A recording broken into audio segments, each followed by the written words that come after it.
E BD Lição 2. As incondicionais são aquelas que Deus determinou fazer da sua forma no seu tempo, né? Sem condições humanas, né? Então você tem a encarnação de Cristo, você tem a ressurreição dos mortos, tanto dos salvos como dos salvos, a volta de Cristo, né? Então você tem essas que são incondicionais, ou seja, Deus irá fazer no seu tempo, né? Então os discípulos, após ouvir a pregação de Cristo acerca do sermão de dores, né? Do princípio de dores, os discípulos perguntaram: quando ocorrerá essas coisas e quando o Senhor restaurará o reino de Israel, né? E o Senhor disse, né, que não competia aos homens, mas a Deus. Essa promessa então essas são as incondicionais, estar no controle de Deus, no tempo de Deus. As condicionais são as que impõem certas condições ao homem, diversas ciúme ao povo, né? E desde que, então você tem o Senhor colocando condições acerca do cumprimento dessas promessas, né? Se não correspondermos, Ele não cumpre a parte dele. Então, colocando aqui para a nossa realidade, aquele que for fiel até o fim, né? O Senhor vai dizer que a salvação é tomada à força, então é uma necessidade de perseverarmos até o fim, né?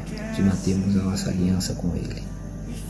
Eu acho que a maior promessa, que é a promessa da salvação, ela requer de nós uma fidelidade até o fim. Até porque Pedro vai dizer que o fim da fé é a salvação. Nós estamos falando aqui de promessas que têm propósitos. A fé tem um propósito, né? A fé, ela vai ter um fim, né, quando nós formos salvos. Amém? E entra a questão também de tipos de promessas, porque nós temos diversos tipos de promessas, e há algumas promessas que são pessoais. Há promessas pessoais, há promessas gerais para todos os crentes, e há promessas para um grupo de pessoas, promessas para a igreja, com um único propósito, né? Quando Deus revelou a José os seus sonhos, e ele contou aos seus irmãos e contou ao seu pai José, e ele guardou no seu Jacó, e ele guardou no seu coração aquelas promessas. Ele não entendia, nem seus irmãos, mas lá na frente houve um propósito de livramento, de salvação de todos os seus irmãos, de toda a sua nação. 70 almas desceram ao Egito, porque José viveu aquilo que ele havia sonhado. Então ele não entendia o propósito, o porquê ele seria levantado acima de seus pais e dos seus irmãos.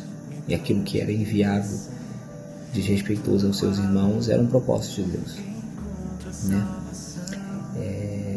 Então você tem muitos outros. A gente poderia pegar vários personagens da Bíblia, né? Ter o cuidado nisso, de também analisarmos promessas que Deus não fez, e analisarmos textos da Bíblia que não são promessas, né?